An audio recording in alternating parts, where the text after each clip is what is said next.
In this video, I'm going to show you how to use Nano Banana in Leonardo AI step by step so you can start creating images faster and with more control. If you've been looking for a simple way to open the right workspace, choose the Nano Banana model, upload a reference image, and generate your result with the settings you want. This guide will walk you through everything. And before we jump in, if this video helps you out, make sure to hit the like button and subscribe for more easy AI tutorials just like this one. Alright, let's get into it.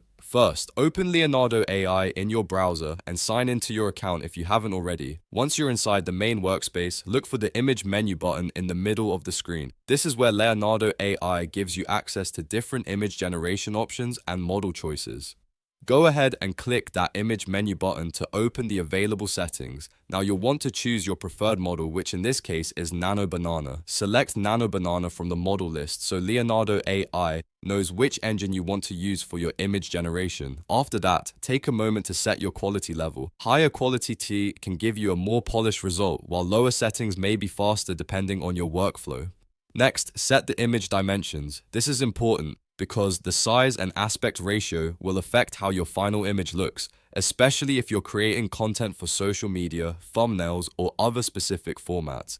Then choose the number of generations you want. If you want more than one variation, increase the generation count so Leonardo AI can produce multiple outputs from the same prompt. Once those settings are ready, find the text prompt bar. This is where you'll describe exactly what you want Nano Banana to create.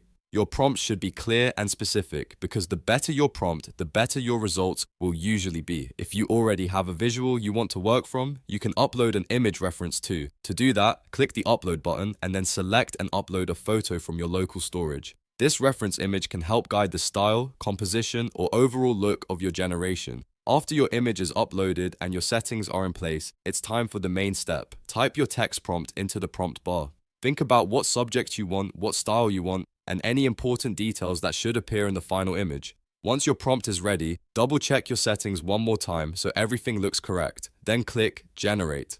Leonardo AI will process your prompt and create the image based on the Nano Banana model and the options you selected. After that, review the results and compare the generations to see which one fits your goal best. If needed, you can refine your prompt, adjust the quality, change the dimensions, or upload a different reference image and generate again. That's really the basic workflow for using Nano Banana in Leonardo AI. Open the workspace, select the model, adjust your settings, add a reference image if needed, type your prompt, and generate your image. Once you get comfortable with these steps, you'll be able to create much better results in less time. If this tutorial helped you, please hit the like button, subscribe to the channel, and turn on notifications so you don't miss the next AI software guide. Thanks for watching, and I'll see you in the next one.